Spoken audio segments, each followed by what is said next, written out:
Welcome into the first video podcast on prepaquatics.com. I am Skylar King. What we've got here is me in my cave, also known as my kitchen.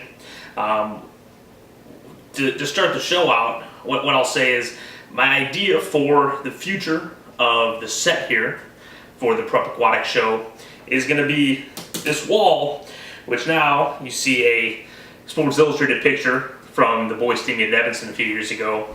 There's going to be a bulletin board. And what I want to fill that bulletin board with is swag from teams around the state. So what I'm going to do is I'm going to encourage you all out there to send me either a team cap, or if you really want to get after it, a t-shirt. I'm wearing my junior year Hinsdale Central Red Devils team shirt right now, and what I want to do is, if someone sends a cap, it'll go on the bulletin board. If someone sends a t-shirt, I'll wear it for the next show, and I'll continue wearing it until another team sends me a t-shirt, at which time that original t-shirt will be also retired to the bulletin board for the remainder of the season. And that's sort of how we'll do it. We'll sort of have our own little spirit board for our set behind me. But to kick off the show, very excited to have you all in here. Just finished the first week of meets for girls swimming. Attended 2 meets. First, Naperville North and Lyons Township, and then the Lake County meet. My first impressions from Naperville North Lyons Township, or that Naperville North is way better than I thought they were going to be. I had heard that Novak was going to be back. She was very impressive, 24-1 in the 50 free. You also had Michelle Law putting on some performances. I did an interview with Amy and Michelle after the meet that's been posted up, and Michelle even said that she usually gets off to a slower start, and so she looked really good, going 2:10 in the IM and 59 in the back. Devin Jacobs, their sophomore, looked pretty good, especially in the 100 free open and leading off their relay in 54 low. Their 400 relay 336, which is just smoking this early in the season. They also had a flyer coming off a year and a half injury and recovery, and I know it was Williams. I think it's Sarah Williams. Unfortunately, I don't have the results on me. I'm waiting for an email on that, but they looked really good. 58 in the fly for her, if I remember. I think 58.3, if I remember correctly. Very, very good. I was super impressed with Naperville North. They're definitely a team that I underrated coming into the season. I didn't know about the flyer, and I knew about Novak, but I didn't know that she was going to be that good. On the other hand, Lyons Township looked pretty good too, and Naperville North won the meet, but it was LT is not a true dual meet team. They've got a lot of freestyle depth, which is what you need at the end of the year. They're gonna have some free relays together with VTech and Rosenberger and Hoffman, and they're gonna be good. And obviously VTech is gonna do her thing. 154 in the 200 to open up. That was really tough, and especially when I saw on Saturday, I believe Aaron Falconer, I think I saw only go 156 leading off the 800 relay, which for Mundelein, which I was a little surprised by. I thought she'd be faster, but that just shows you. I mean, I have Aaron Falconer picked to win the 200 free this year. It just shows you how good VTech's 154 is. And then she swam the 500 and 512. I'll be interested to see if that's something that Kurt Johns and her play around with. I also interviewed her and Louisa Hoffman separately after the meet, and Ellie said that she'd swam some more distance this summer. And so in terms of maximizing out LT's points, it would only make sense to have Ellie VTech and Louisa Hoffman try to not overlap, but to go for VTech to possibly go the 2.5, maybe Hoffman go the 50-100, and then go after those free relays.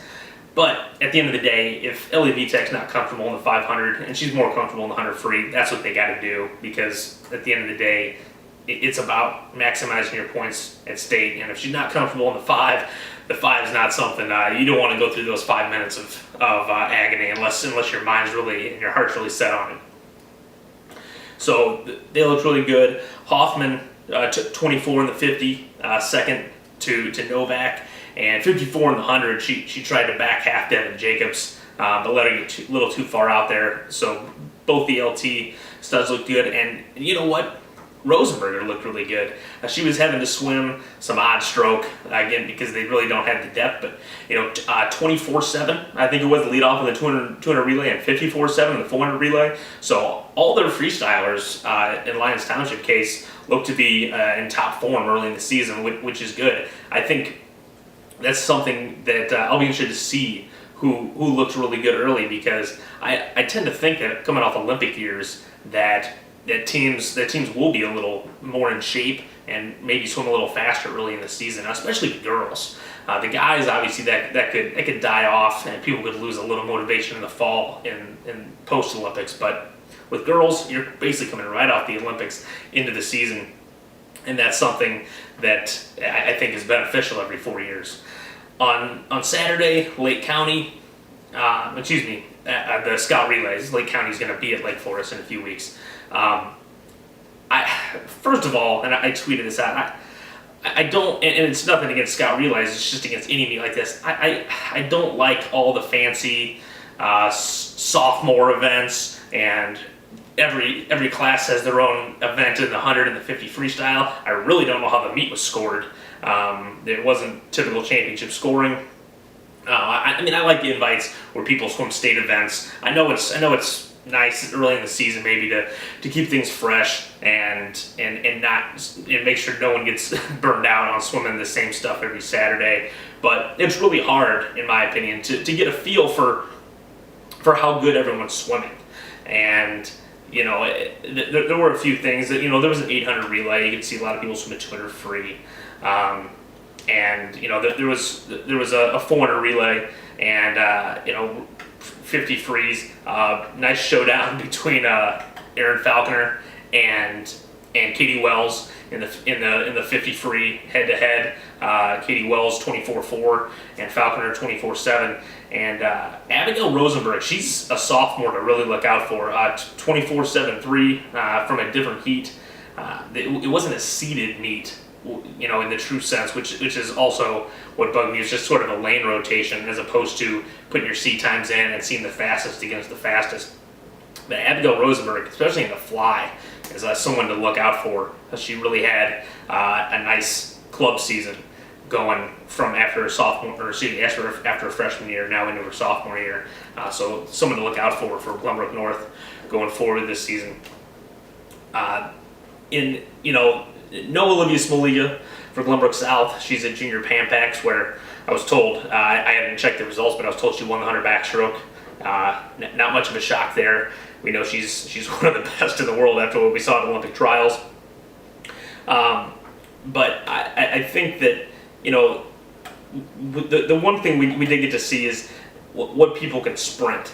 And I think, there was a 200 backstroke relay, a 200 breaststroke relay, where everyone got to do some 50s. And, Caitlin Lanigan, 29-0 in the backstroke for Lake Forest. We know she's a contender for the backstroke. Her sister looked really good. She won the freshman 50, Riley Lanigan, and Riley was someone that I saw in the JO results this summer. Again, I don't include freshmen in the predictions ever, but definitely one of the top 10 freshmen in the state, I would say, without knowing for sure what all is out there. We all know about Boyd and Goslin, and I know Loyola's got a couple freshmen.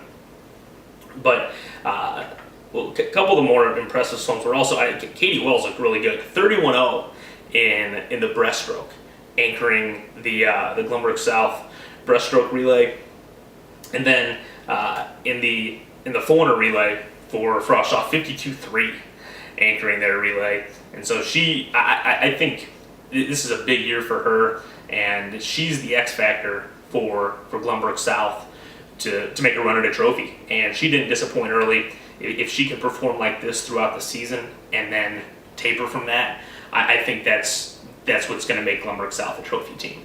And going for those free relays, when you talk about what Smoliga brings, obviously, you could have maybe a 21 relay split out of Smoliga, and you could have a 47 relay split out of Smoliga. If Katie Wells on top of that is, you know, a 22I and a 50 point, I don't see Glenbrook South's free relays getting beaten. You can talk about Fenwick, New Trier, anybody you want. Glenbrook South's their next two are good enough to get the job done behind Wells and Smoliga. In the varsity 400 relay, again, not everyone was in the same heat, so you had Glenbrook North in the first heat going 37.6, pretty good time. Molly Orban 53.8 on the end, and then Stevenson, who I think is really one of the teams to watch because you know about Madison Blades. She was a double scorer as a sophomore last year, top 6 in the backstroke, and Julia Waller is, to me, going to be one of the breakout swimmers this year in the state, and she led off 54.7, so a strong opening for her. She's been 51 and 151 in club season, so someone to really look out for. And you know, Lake Forest looked good all day long, just consistent, but I did like what I saw from Stevenson, and again Rosenberg and Wells, especially at the meet this weekend. Coming up this week, again, we're recording this on a Monday. Tomorrow, Rosary at Oswego East is where I'm heading, and then Thursday, Naperville Central and Equa Valley, and then Saturday, I get my first look at the favorites and the defending state champion New Trier Trevians at Lyons Township. I got 30 meets on the schedule, so I should be hitting a lot of different, a lot of different schools, a lot of different areas, but I will hit some of the bigger schools more than once, obviously. If you think there's a big meet that I may not know about, and when you hear me talk about the meets I'm going to this week, send me a tweet, send me an email, and let me know about the big matchup that's on your schedule. And I may have to make a switch. I definitely want to get out to as many of the big meets as possible. So again, this week, Rosary at Oswego East, Naperville Central and Equa Valley on Tuesday and Thursday, and then Tuesday and Thursday, and then on Saturday, New Trier at Lyons Township. I get my first look at the Trevians. So until next time, you were watching prepaquatics.com, and I'm Skylar King.